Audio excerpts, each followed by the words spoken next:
எல்லா மக்களோட பெரிய கனவே இந்த தனி வீடு வாங்குறது தாங்க. இதில் என்னென்னா உங்கள் நிலம் ஒரு 4 சென்ட்டோ 5 சென்ட்டோ தனிப்பட்ட முறையில் வாங்கிடுறீங்க.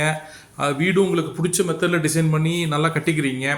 சௌகரியங்கள்லாம் பார்த்தீங்கன்னா உங்களோட தனிப்பட்ட இடம், நீங்கள் என்ன வேணாலும் வச்சுக்கலாம், புழங்கலாம், எப்படி வேணாலும் எத்தனை பேர் வேணாலும் வாழலாம். தண்ணி பிரச்சனை, ஈபி பிரச்சனை உங்களோட தனிப்பட்ட விஷயம், அதனால் யாரும் கேட்க முடியாது.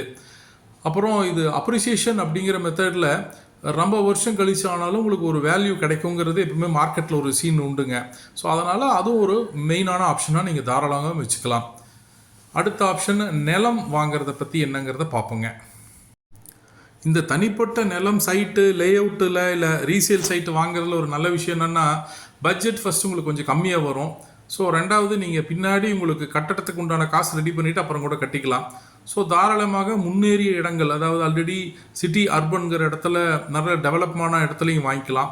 இல்லை வேறு ஏதாவது ப்ராஜெக்ட் வருது, புதுசாக ஒரு சிப்காட் இண்டஸ்ட்ரி போடுறாங்க, டைட்டில் பார்க் போடுறாங்க, ஸோ அந்த மாதிரி இடங்களையும் நீங்கள் பார்த்து உங்களுக்கு பிடிச்ச ஆப்ஷனில் வடக்கு கிழக்கு திசைகளோ என்ன மாதிரி உங்களுக்கு சௌரியமாக ராசியோ வருதோ அப்படியே வாங்கி இன்வெஸ்ட்மெண்ட்டுக்கு பண்ணி வச்சுக்கலாம், பின்னாடி கட்டிக்கலாம்.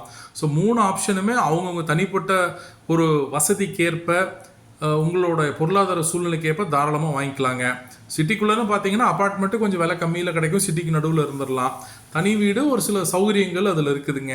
நிலம்ங்கிறது இப்போ வாங்கி வைக்கலாம், அடுத்து உங்கள் வளரக்கூடிய தலைமுறை கூட அவங்களோட டிசைனுக்கு ஏற்ற மாதிரி இல்லை வசதிக்கு ஏற்ற அப்படி கூட கட்டிக்கலாம். இதுதாங்க மக்களே.